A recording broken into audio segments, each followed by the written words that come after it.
Nous observons le monde pour le comprendre et pour pouvoir y évoluer.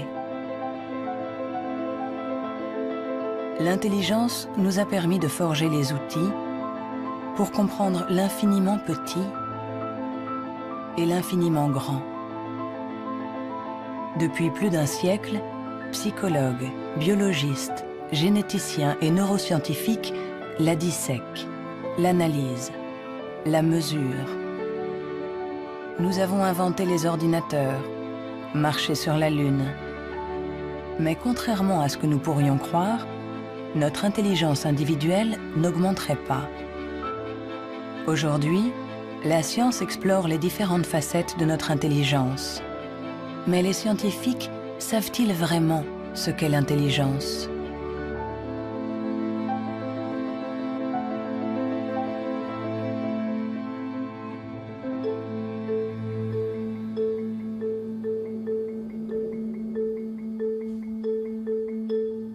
L'intelligence, c'est faire le lien.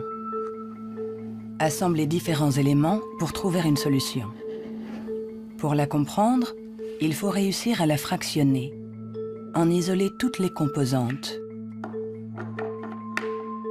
Les chercheurs se sont donc penchés sur ces différentes facettes.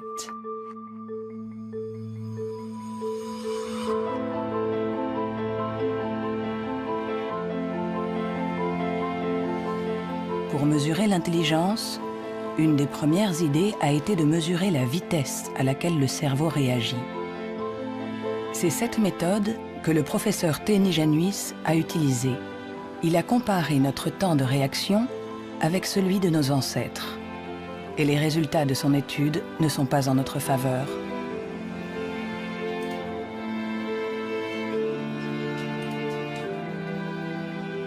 Pour mesurer le temps de réaction, on présente à un sujet une lumière sur un écran et il doit dire, en appuyant le plus vite possible sur un bouton, si elle apparaît à droite ou à gauche. Ce n'est donc pas un réflexe, mais une information simple que notre cerveau doit traiter. Ces études sur le temps de réaction sont très anciennes. Plusieurs d'entre elles ont été faites entre 1860 et 1880 en Grande-Bretagne par Francis Galton, le cousin de Charles Darwin. Il a testé plusieurs milliers de personnes qui étaient représentatives de la population de l'époque. Les gens avaient alors un temps de réaction très rapide. Nous avons donc cherché des études comparables qui auraient été faites durant les 120 dernières années. Et nous en avons trouvé une quinzaine. En les comparant, nous avons pu montrer que durant les 150 dernières années, les gens sont devenus de plus en plus lents.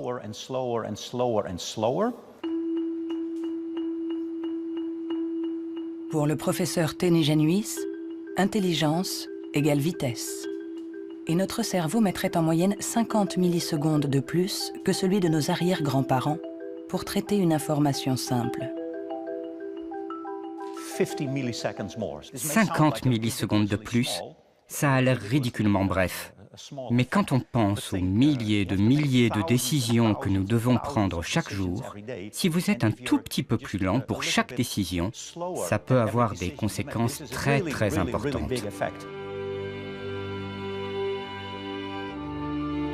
Le professeur Teni Januis est convaincu que nous sommes moins intelligents qu'au XIXe siècle.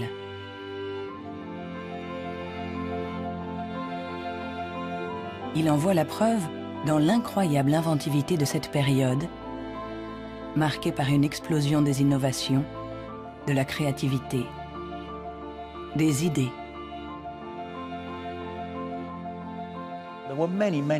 Il y a eu énormément de fantastiques innovations au XIXe siècle. Des études ont montré que le nombre d'inventions par habitant était 4 fois plus important qu'aujourd'hui.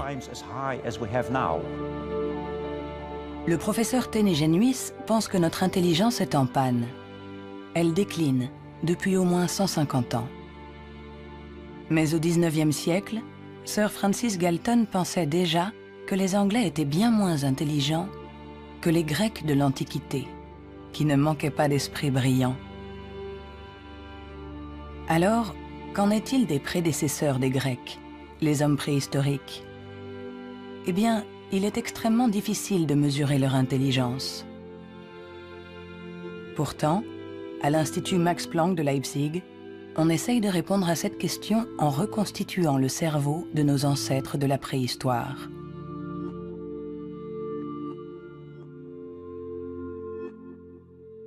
La paléoneurologie, c'est une science très très frustrante, puisque son objet, j'allais dire, quasiment n'existe pas. On n'a pas de cerveau fossile. Ce qu'on a essentiellement, c'est la boîte dans laquelle ce cerveau était contenu.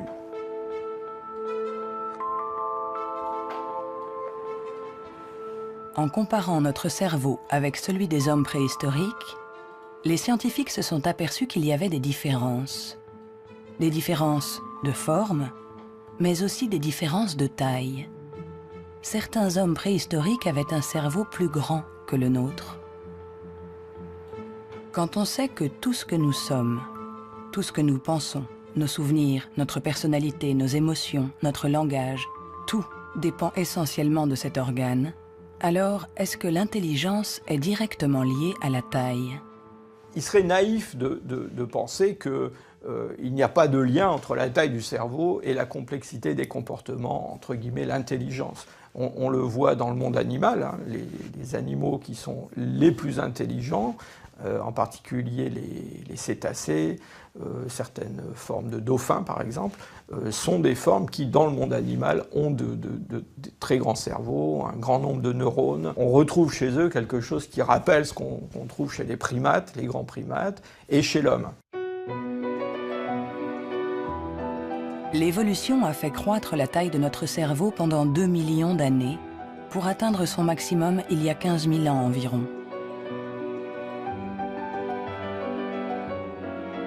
L'homme de Cro-Magnon, qui a peint les murs de la grotte de Lascaux il y a quelques 17 000 ans, était un Homo sapiens, comme nous. Mais de tous les Homo sapiens, il est celui doté de la plus grosse cervelle. En effet, la taille de notre cerveau aurait diminué par rapport à celui de notre ancêtre. Et pour certains chercheurs, nous serions moins intelligents que lui. Mais cette théorie est loin de faire l'unanimité. Moi, je ne crois pas qu'il y a une intelligence qu'on peut mesurer avec 1 centimètre et dire, voilà, il est aussi intelligent, ou il est plus intelligent, ou il est moins intelligent. Un homme de Cro-Magnon, il était intelligent pour être intelligent dans le monde où il vivait, et pas pour être intelligent dans une banque. Si on allait chercher avec la machine à voyager à travers le temps un homme d'il y a 25 000 ans, un Cro-Magnon, qu'on l'amenait aujourd'hui, il s'adapterait au monde dans lequel il aurait à vivre. Historically, you guys have struggled to adapt. Yeah, right. Walking upright, discovering fire, inventing the wheel, laying the foundation for all mankind. You're right. Good point. Sorry we couldn't get that to you sooner. Connie, your reaction? We live in a society where the individual ego and the group dynamic are in constant struggle. Response? Yeah, I have a response. What? Plus intelligent? Moins intelligent? Dès qu'on essaye de mesurer l'intelligence, tout se complique. Et pourtant, nous l'évaluons sans cesse. Dans les universités du monde entier, on enseigne ce qu'est l'intelligence. Et chacun d'entre nous, sans être un spécialiste, la mesure tous les jours. Vous mesurez l'intelligence. Si vous êtes célibataire, que vous allez dans un bar et que vous rencontrez quelqu'un, la chose la plus importante après le physique, c'est l'intelligence. Vous évaluez l'intelligence des gens quand vous parlez avec eux. Sont-ils rapides quand vous leur parlez de quelque chose qu'ils ne connaissent pas? Est-ce qu'ils comprennent? Mesurer l'intelligence en analysant les réponses, en évaluant la pertinence des actions, en comparant les individus. Une méthode qui a donné naissance au seul outil dont nous disposons pour évaluer l'intelligence, le quotient intellectuel, ou QI, inventé par Alfred Binet au début du XXe siècle. Alfred Binet était assez critique vis-à-vis des aliénistes, les psychiatres de l'époque. qui faisait des diagnostics pour juger du retard intellectuel avec des grandes catégories. Il y avait les idiots, ceux qui étaient le degré d'arriération le plus profond, les imbéciles ensuite, et puis les débiles. Et Binet trouvait que leurs critères étaient tout à fait contestables, très vagues, différents d'un psychiatre à l'autre. Il estimait qu'il fallait avoir des critères objectifs, qu'il fallait mettre au point une sorte d'instrument d'évaluation qui s'appuie sur des critères scientifiques. En 1905, le ministère de l'Éducation nationale demande à Alfred Binet de trouver un moyen de détecter les enfants en difficulté scolaire. Il n'avait pas de théorie sur l'intelligence, mais en observant ses filles, il a imaginé qu'on pouvait l'évaluer à partir du raisonnement, de la compréhension, de la mémoire. Ce qu'il a cherché à faire, finalement, c'est à trouver pour chaque âge les problèmes qui sont caractéristiques de cet âge. Par exemple, en leur présentant une image, en leur demandant qu'est-ce que ça représente. Alors, il avait remarqué que les enfants de 3 ans énumèrent ce qu'il y a dans l'image. Il y a un monsieur, une dame, un banc, un arbre. Que vers 7-8 ans, ils la décrivent, l'image. C'est un monsieur et une dame qui sont assis sur un banc. Et puis, vers 12 ans, ils l'interprètent. Ce sont des malheureux, ou le monsieur est malade, des choses de ce genre. C'est ainsi que Binet met au point avec Théodore Simon le premier test d'intelligence. Le QI classique, ou en âge mental, est né. C'est le rapport entre l'âge mental, donné par le résultat du test, et l'âge réel de la personne. On multiplie ce chiffre par 100 pour obtenir le QI. Si un enfant de 10 ans réussit les épreuves des enfants de 12 ans, alors il sera en avance et il aura un QI de 120. L'idée, ça a été de rapporter la performance d'un individu à la performance de ceux qui lui sont comparables, c'est-à-dire qui sont exactement dans la même catégorie d'âge, de la même culture, etc. Et on va avoir évidemment toute la distribution, toute la répartition des scores dans le test à un âge donné. Le QI, c'est juste la position d'un individu par rapport aux performances des gens qui sont comme lui, c'est-à-dire qui ont le même âge que lui. Nous accordons au QI un pouvoir exagéré, parce qu'il prétend évaluer cette qualité si particulière qu'est l'intelligence. Difficile dès lors de résister à la tentation de s'évaluer, de se comparer. Ce qui est un peu catastrophique, c'est ce qu'on voit actuellement sur des sites internet où on vous permet de calculer votre QI. Et alors je pense que des gens, ils font ça, ils se retrouvent avec un chiffre, et ils vont l'interpréter, si par exemple ce chiffre n'est pas bon, en se disant qu'ils ne sont pas intelligents. C'est absolument ridicule et catastrophique. Le 2.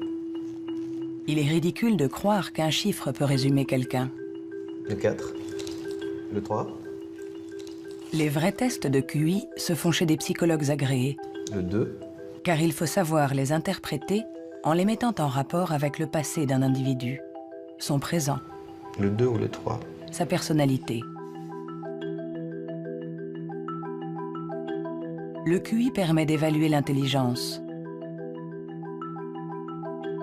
de comparer les individus. Mais nous permet-il de savoir si notre intelligence a évolué depuis que Binet l'a inventé il y a plus d'un siècle? Réussissons-nous mieux aujourd'hui les tests de QI? C'est en Nouvelle-Zélande qu'on a apporté pour la première fois une réponse à cette question. C'est ici que James Flynn a fait une découverte surprenante que les scientifiques du monde entier ont baptisé l'effet Flynn.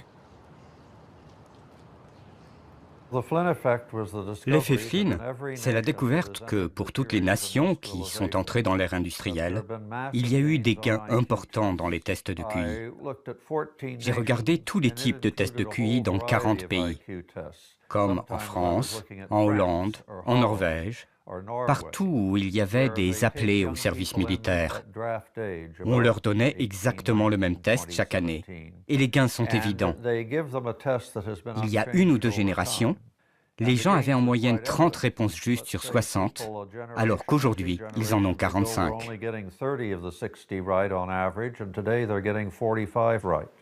Après avoir passé au crible des dizaines et des dizaines d'études, James Flynn a montré que depuis plus de 60 ans, nous réussissons mieux les tests de QI. Est-ce que cela signifie que nous serions devenus plus intelligents que nos grands-parents? Un changement de QI ne signifie pas forcément un changement d'intelligence. Un exemple simple pour le comprendre, vous faites passer le test d'intelligence une première fois aujourd'hui. Vous le redonnez au même sujet demain. Il y a un effet d'apprentissage, il va réussir un peu mieux, il va avoir des scores un peu meilleurs. Ça ne veut pas dire qu'il est devenu plus intelligent, ça veut juste dire qu'il est un peu plus familier avec la façon de passer le test. L'augmentation du QI est due en grande partie à l'environnement, une meilleure nourriture, une meilleure éducation. Notre QI augmenterait de 2 à 3 points par année d'école supplémentaire et la durée de scolarisation est passée en moyenne de 6 ans au début du XXe siècle à 11 ans aujourd'hui dans les pays industrialisés.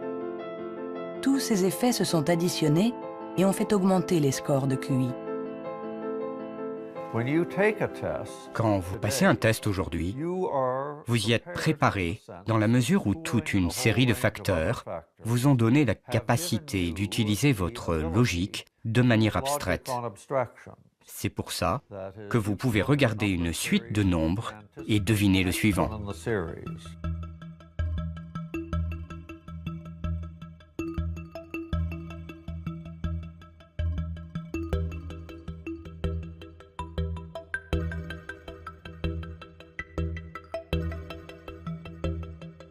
Avec l'intelligence, il ne faut pas se fier aux apparences.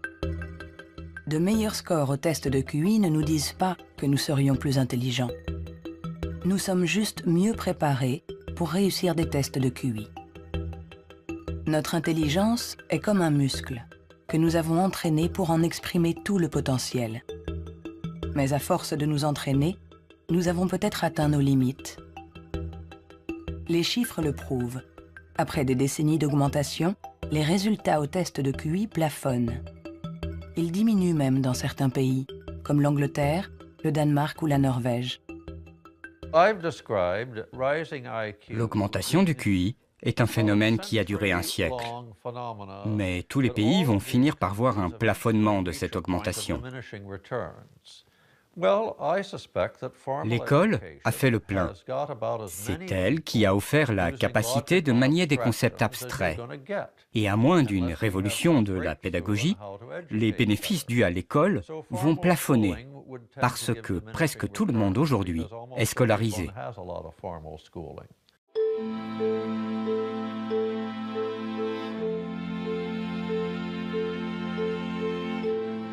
Un QI qui stagne. Des cerveaux plus lents, plus petits. Où en est notre intelligence? Les premiers outils permettant d'évaluer l'intelligence ont été inventés il y a plus d'1 siècle. On s'inspire toujours des théories imaginées par Sir Francis Galton et Alfred Binet. Mais aujourd'hui, nous pouvons aller plus loin. Plutôt que de mesurer ce que l'intelligence produit, intéressons-nous à l'organe qui produit l'intelligence.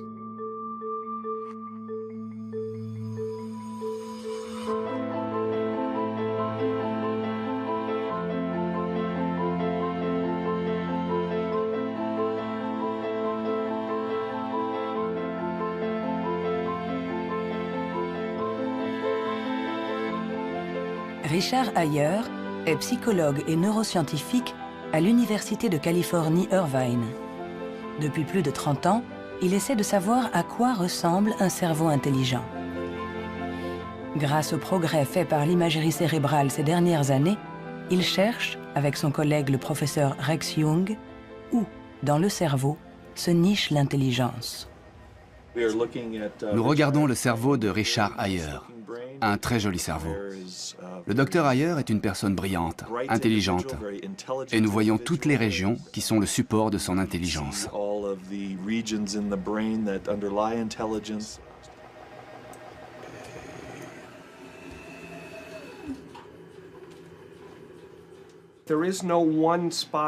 Il n'y a pas un endroit dans le cerveau qui soit le centre de l'intelligence. Les gens pensaient qu'il y avait un centre de l'intelligence à l'avant.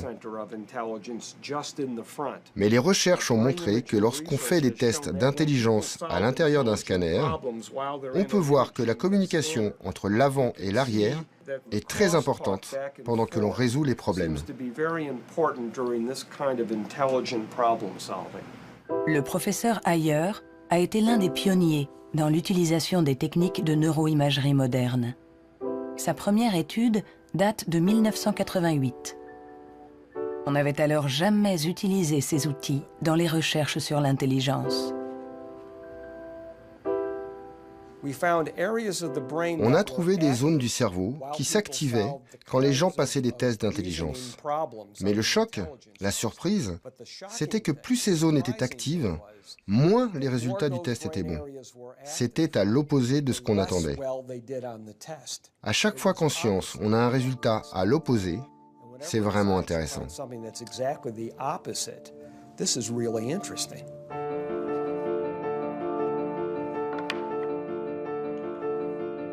Un cerveau intelligent n'est pas un cerveau qui fonctionne plus, mais au contraire, un cerveau qui fonctionne moins. C'est ce qu'on appelle la neuroefficacité. Être intelligent, c'est résoudre un problème en faisant un minimum d'efforts.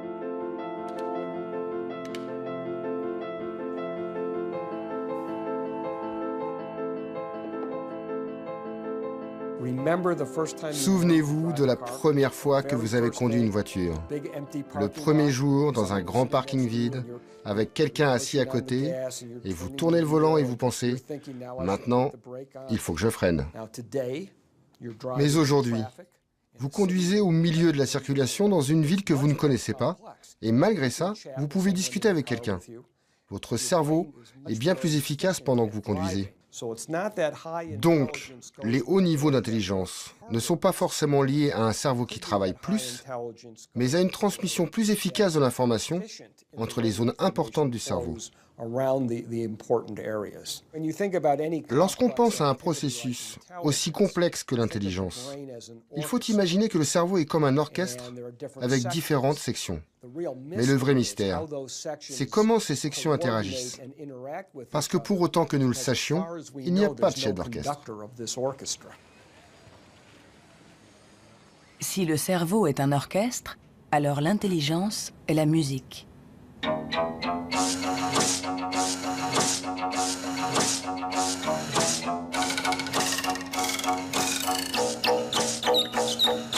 Nous commençons à déchiffrer la partition, mais nous ne savons toujours pas comment les musiciens parviennent à jouer ensemble. À l'université de la Sorbonne, le professeur Olivier Houdet est à la recherche de ce chef d'orchestre. Pour le trouver, il mesure l'activité électrique du cerveau pendant que des enfants résolvent des problèmes. Ce qui l'intéresse, c'est ce qu'il appelle les bugs de l'intelligence. Si vous présentez à un enfant ce dispositif avec 1, 2, 3, 4, 5 babards écartés ou 5 babards resserrés, et vous demandez à l'enfant, y a-t-il le même nombre de babards au-dessus et en dessous, jusqu'à 6-7 ans, tous les enfants du monde vont vous répondre « Ah ben non, il n'y en a pas pareil, il y en a plus là parce que c'est plus long ». Le cerveau de l'enfant est donc piégé par l'intelligence, c'est-à-dire visio-spatiale, selon laquelle longueur est égale à nombre. Dans le cerveau, ça se traduit par le fait qu'on a des chemins neuronaux différents pour résoudre une même tâche.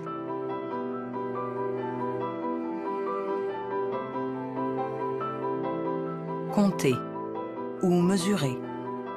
Il y a toujours plusieurs solutions à un problème. Et notre cerveau est sans cesse en train de lutter pour inhiber les mauvaises stratégies.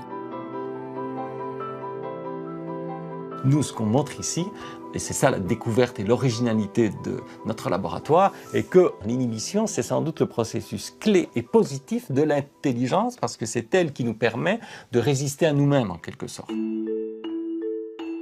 Résister à nous-mêmes, c'est apprendre à contrôler les interférences qui viennent perturber notre intelligence. Le test de Stroop est une des méthodes pour observer ces interférences. Il consiste à donner la couleur d'un mot, mais attention, sans le lire. Bleu, jaune, rouge, jaune,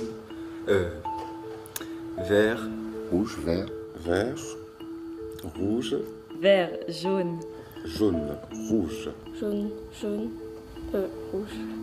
jaune, rouge, jaune, jaune, rouge, vert, rouge, jaune, bleu.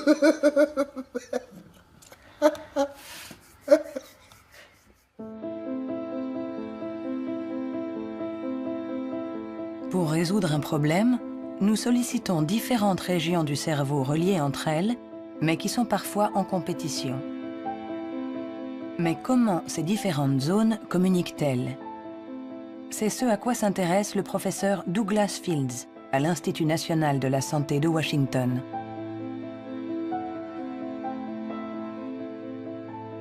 Le cerveau est fait de deux sortes de tissus, la matière blanche et la matière grise.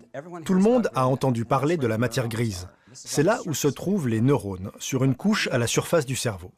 Mais en dessous, il y a des milliards de connexions, de câbles, des axones qui connectent les neurones. Et c'est blanc parce que ces axones ont une gaine isolante formée d'une membrane qui est de la myéline.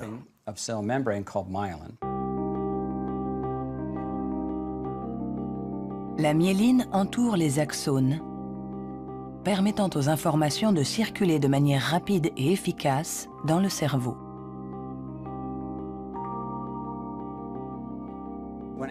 Quand un enfant naît, son cerveau n'est pas mature. Ses fonctions sont minimales. Un bébé ne peut quasiment rien faire. Il ne peut pas se nourrir, il ne voit pas vraiment, il ne sait pas marcher ni redresser la tête. C'est parce que notre cerveau est façonné en permanence par notre environnement. Et une des choses les plus intéressantes avec la myéline, c'est qu'elle se forme après notre naissance. La myéline est essentielle pour que l'information circule de manière efficace dans le cerveau. Elle est donc essentielle pour notre intelligence. Mais aujourd'hui, la formation de la myéline est perturbée. Barbara Demnex, endocrinologue au Muséum d'histoire naturelle de Paris, a montré comment notre intelligence est menacée par un des fléaux majeurs du XXIe siècle, la pollution. Quel que soit l'endroit où vous vivez dans le monde, vous allez être exposé à des centaines de produits chimiques qui vont interférer avec l'hormone thyroïdienne. Cette hormone est produite par la glande thyroïde qui se trouve à la base du cou chez l'homme. Elle est nécessaire au développement du cerveau depuis les premières étapes du développement du fœtus jusqu'à un âge plus avancé, comme le mien, pour assurer le maintien de fonctions, comme la myélinisation. L'Autorité européenne de sécurité des aliments a analysé 297 pesticides. Plus d'une centaine d'entre eux perturbent le fonctionnement de l'hormone thyroïdienne. Tout comme le bisphénol A, les PCB, les retardateurs de flamme. Des produits chimiques avec lesquels nous sommes en contact tous les jours. L'équipe de Barbara Demnex a montré qu'ils ont la particularité de bloquer les récepteurs spécifiques de l'hormone thyroïdienne sur chacune des cellules de notre cerveau. Et les effets sont considérables. Ce sont des preuves solides. On a regardé, les scientifiques ont regardé, les niveaux d'exposition chez les femmes qui ont des enfants. On a comparé différents niveaux d'exposition et on a vu que les niveaux les plus élevés étaient associés à une perte de 5 à 6 points de QI chez leurs enfants. C'est vrai que la plupart d'entre nous ne voient pas la différence, mais il est évident que 5 points de QI en moins peuvent faire une grande différence pour votre réussite scolaire ou votre réussite dans la vie. Et le simple fait de le savoir est vraiment troublant pour les parents.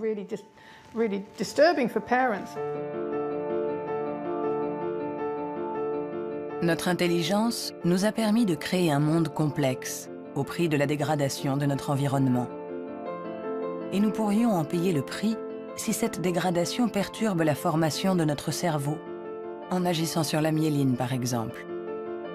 Mais si ce phénomène se confirme, comment le gérer? Pendant plus d'1 siècle, on a pensé que tous nos processus mentaux n'étaient dus qu'à l'activité électrique des neurones. Mais aujourd'hui, les neurobiologistes ont commencé à explorer un nouveau continent. Il n'y a que 15% des cellules du cerveau qui sont des neurones. Le reste, qui représente 85%, ne communique pas grâce à l'électricité. On l'appelle la glie. De nouvelles méthodes nous ont permis de voir avec surprise que les cellules gliales communiquent entre elles et avec les neurones. On est à la pointe des recherches sur le cerveau, car il y a là un changement fondamental dans la manière dont on pense que le cerveau fonctionne au niveau cellulaire. Les cellules gliales, des cellules bien plus nombreuses que les neurones et qui forment leur environnement. Certaines fabriquent la myéline. D'autres nourrissent les neurones et les protègent. On les appelle les astrocytes. Et une découverte inattendue a montré que les astrocytes jouaient un rôle dans l'intelligence. Tout a commencé avec un génie. En avril 1955, au Princeton Hospital du New Jersey, Thomas Harvey, médecin pathologiste, est en charge de l'autopsie de Albert Einstein. Et ce 18 avril, à 8 h du matin, il décide de voler le cerveau de celui que nous considérons comme l'incarnation du génie. Il espérait, en examinant le précieux organe, percer les secrets de l'intelligence. Après l'avoir conservé caché chez lui pendant 27 ans, il autorisa d'autres scientifiques à l'examiner. Et ils découvrirent quelque chose dans le cerveau d'Einstein qui était peut-être le secret de son intelligence. Le cerveau d'Albert Einstein a été examiné pour voir ce qui le rendait plus intelligent. Et il n'y avait pas de différence sur le nombre de neurones, sur la taille des neurones, il n'y avait rien. Mais son cerveau avait plus d'astrocytes. Et beaucoup de gens se sont intéressés au rôle joué par les astrocytes dans l'intelligence. Les astrocytes. Des cellules gliales identifiées il y a plus d'1 siècle. Mais ces dernières années, les scientifiques se sont aperçus que leur rôle était plus complexe que ce qu'ils imaginaient.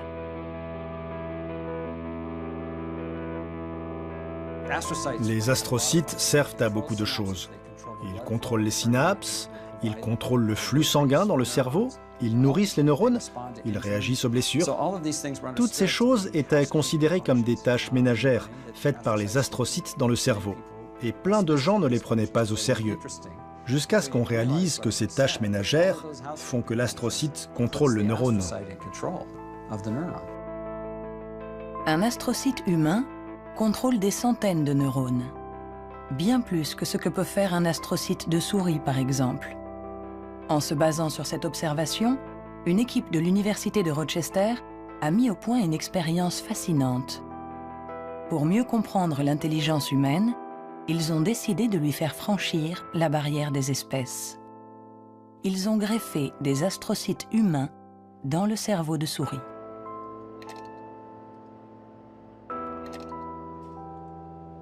Nous avons effectué des greffes des astrocytes humains chez la souris. Et la greffe, littéralement, envahit tout le cerveau.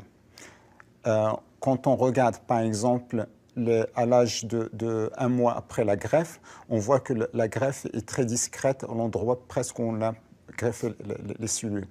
Si on revient 1 an plus tard, tout le cerveau devient greffé On remplace littéralement toutes les cellules par des cellules humaines.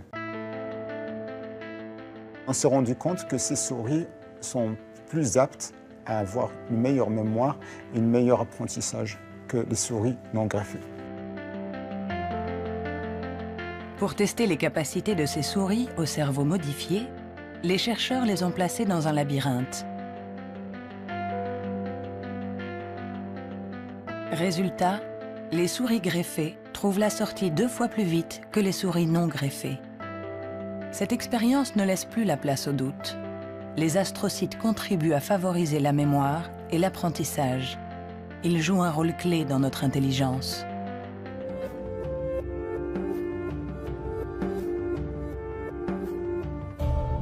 L'intelligence se reflète dans le fonctionnement du cerveau. Mais comment expliquer les différences d'intelligence de nos collègues, de nos amis, de nos parents? Ont-ils plus de matière blanche, moins d'astrocytes, des neurones plus rapides? Ce qui est à l'origine de nos capacités se trouve en partie dans nos gènes.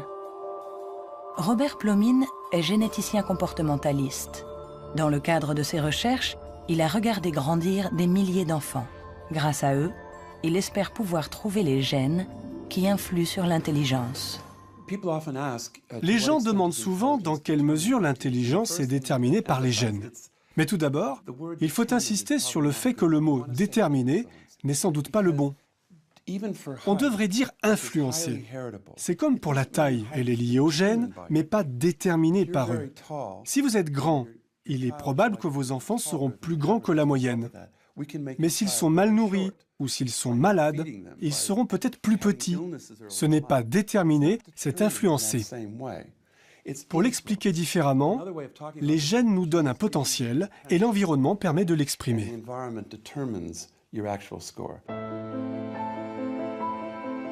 Pour comprendre les relations complexes entre gènes et intelligence, Robert Plomine fait passer des tests à des milliers de jumeaux. Les vrais jumeaux ont ceci de particulier que ce sont des clones. Ils partagent exactement les mêmes gènes. Ils sont identiques en tout point. Mêmes cheveux, mêmes yeux. Mais ont-ils les mêmes résultats au test d'intelligence? La réponse est oui. Leurs résultats sont plus proches que ceux d'un frère et d'une sœur. C'est la preuve que même s'ils ne sont pas les seuls déterminants de l'intelligence, les gènes jouent un rôle crucial. La plupart des pays dans le monde, plus de 100 pays, disposent maintenant de registres de jumeaux, car ils reconnaissent l'importance de la méthode des jumeaux pour estimer l'influence des gènes. La prochaine étape de nos recherches est d'essayer de trouver les gènes responsables de l'intelligence. Pour cela, Robert Plomine utilise des puces à ADN capables de détecter plus d'1 million de marqueurs génétiques. En comparant l'ADN de tous ceux qui ont eu de bons résultats au test, il cherche à voir si certains gènes apparaissent plus fréquemment. Mais l'identification précise de ces gènes s'est révélée beaucoup plus compliquée que ce qu'il espérait.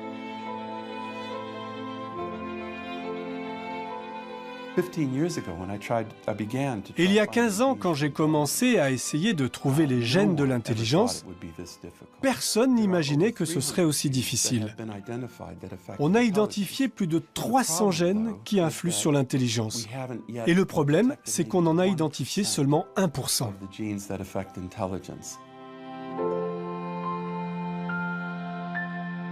L'intelligence est influencée par l'interaction de plusieurs milliers de gènes. Ils forment un réseau d'une complexité inouïe, d'autant plus qu'ils produiraient des effets différents selon la région du cerveau où ils s'expriment. Avant, on imaginait le fonctionnement du cerveau en termes de zones. Cette zone gère le langage, celle-ci fait autre chose. Le corps calleux relie les hémisphères. Beaucoup de gens aujourd'hui ont réalisé que c'était une fiction, que le cerveau agissait de manière plus globale. Et si on regarde ça du point de vue génétique, cela rend les choses plus claires, parce que la plupart des gènes qui agissent sur le cerveau affectent beaucoup de régions différentes. Nous avançons pas à pas dans la compréhension de notre intelligence. Les scientifiques affinent les outils pour la mesurer. Mais la question qui se pose est l'usage que nous en ferons.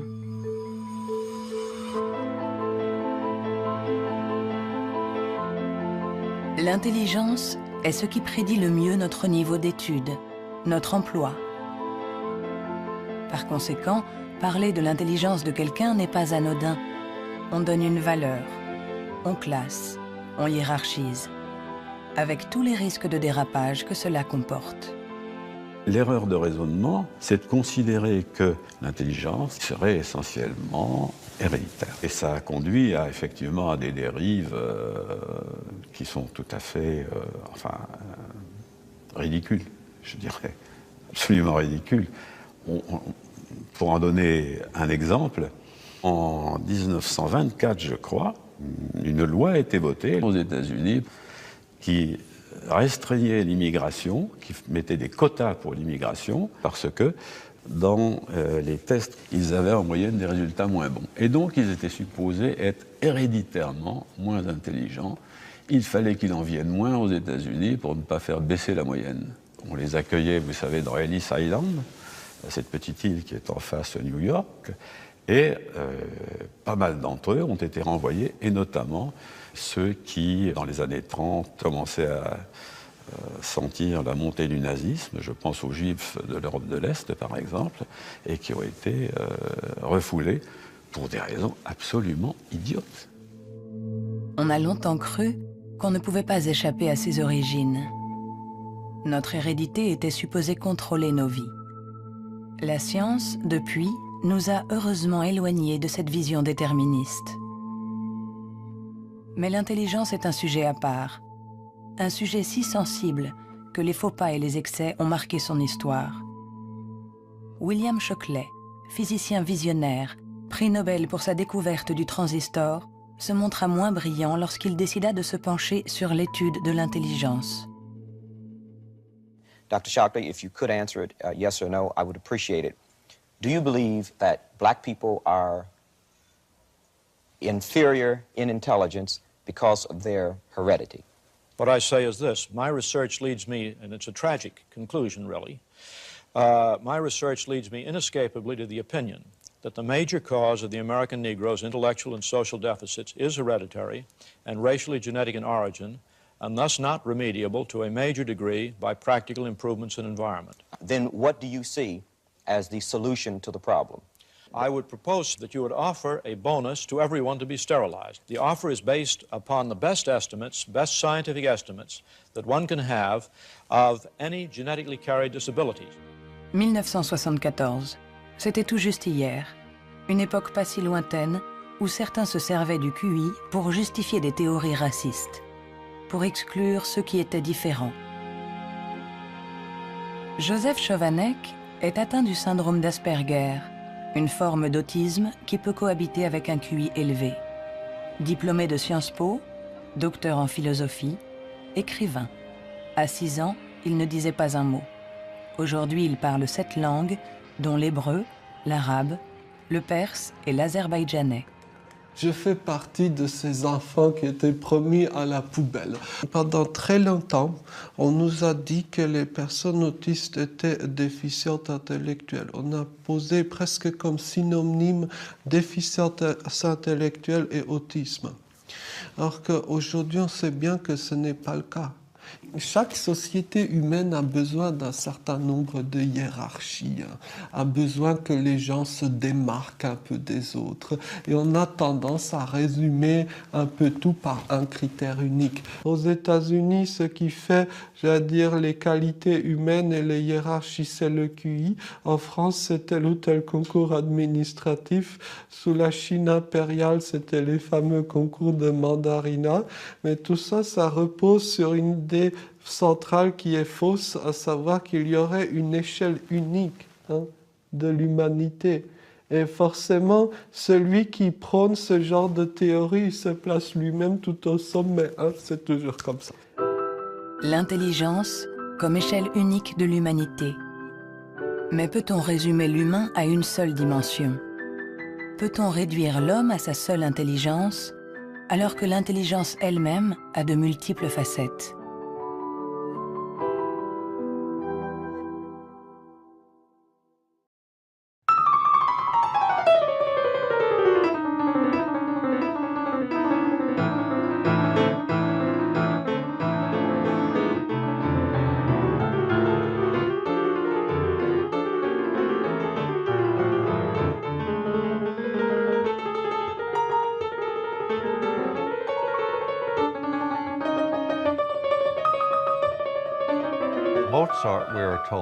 Mozart, dit-on, pouvait avoir à l'esprit une symphonie en entier. Si vous suivez une symphonie, vous devez suivre son développement dans le temps. Mais lui, il avait conscience de sa globalité. C'est un peu le même niveau de complexité que pour un mathématicien qui pense à 7 ou 8 formules et voit toutes les connexions possibles entre elles. Alors on peut toujours objecter. Est-ce que l'intelligence musicale est une forme d'intelligence? Ce n'est pas important. Ce qui est important, c'est que ça existe et que ceux qui l'ont n'ont pas obligatoirement de grand QI.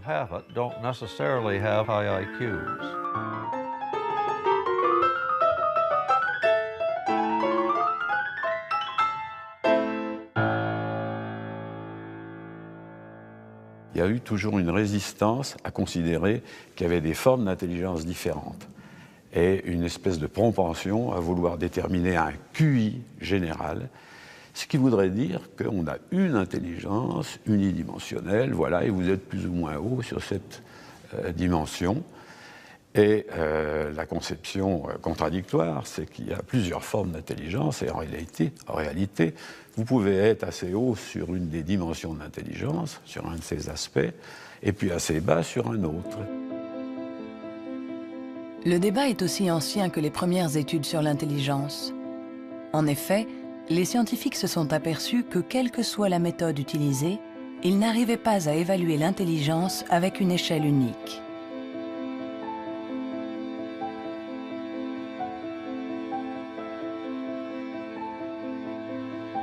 À l'Université du Nouveau-Mexique, le professeur Rex Jung est convaincu que pour résoudre n'importe quel problème, nous utilisons différentes manières de raisonner, que ce que nous appelons intelligence n'est que l'une d'entre elles.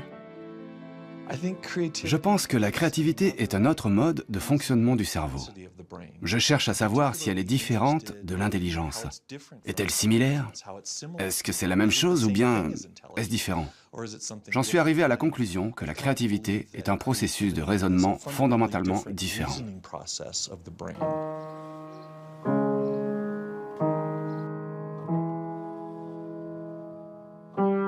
Déchiffrer une partition, c'est être intelligent en utilisant nos connaissances.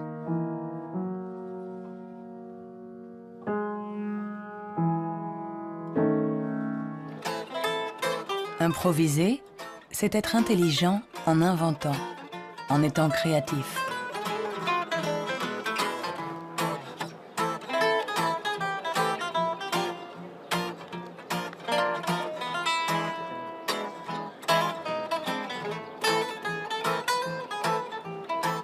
Un musicien peut être à la fois intelligent et créatif.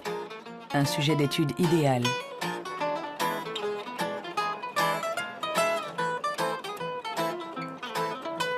Le professeur Jung a examiné de nombreux cerveaux pour savoir comment intelligence et créativité peuvent cohabiter. Je travaille sur l'hypothèse que ce sont des partenaires et qu'il y a deux réseaux différents dans le cerveau qui coopèrent pour nous permettre de raisonner. L'un est un type de raisonnement intelligent, l'autre est un type de raisonnement créatif. Je pense que les deux sont extrêmement importants. Nous sommes très proches de comprendre comment ils fonctionnent. Notre théorie est que le réseau de l'intelligence se situe plutôt à la surface du cerveau. Avec la créativité, les choses sont différentes. Elle dépend principalement du réseau du mode par défaut. Le réseau du mode par défaut est un réseau qui se trouve plutôt au milieu, à l'intérieur du cerveau. Et ces deux réseaux échangent en permanence des informations pour nous permettre de résoudre les problèmes posés par le monde qui nous entoure.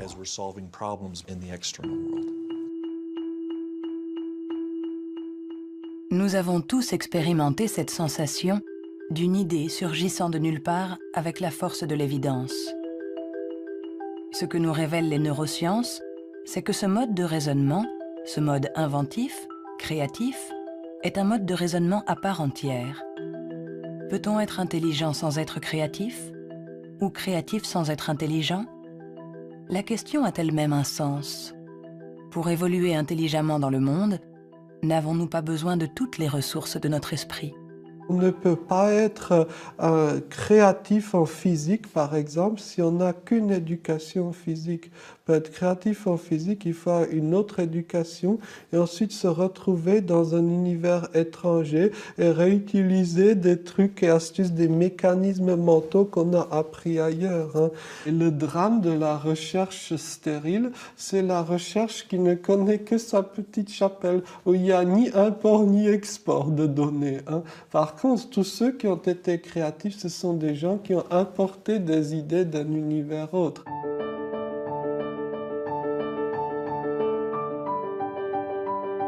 Les liens se tissent, le tableau se dessine. Les scientifiques assemblent petit à petit les différentes composantes de notre intelligence. Mais le monde évolue, et l'intelligence aussi. Notre cerveau est en permanente évolution. Il permet à notre intelligence de s'adapter aux problèmes que nous devons résoudre, aussi multiples et variés que nous pouvons l'être. Quand j'étais enfant, je savais que je ne fonctionnais pas comme les autres. J'avais cette conscience-là. Cela m'a donné à réfléchir et cela m'a amené à imaginer le monde pluriel. Imaginez le monde où il n'y a pas un seul axe, que ce soit de classement ou de valorisation, mais un grand nombre d'axes. Et je dis, la vraie intelligence du monde, n'est-ce pas de savoir réfléchir de façon plurielle, de savoir prendre en compte plusieurs grilles de compréhension du monde et non pas une seule. Le rôle de la science n'est peut-être pas de dire si nous sommes plus ou moins intelligents que nos voisins ou que nos ancêtres, mais de nous aider à comprendre comment notre cerveau fonctionne. On saura alors non seulement réparer notre intelligence, mais on saura aussi l'améliorer pour tisser des liens entre nous et la diversité de ce qui nous entoure.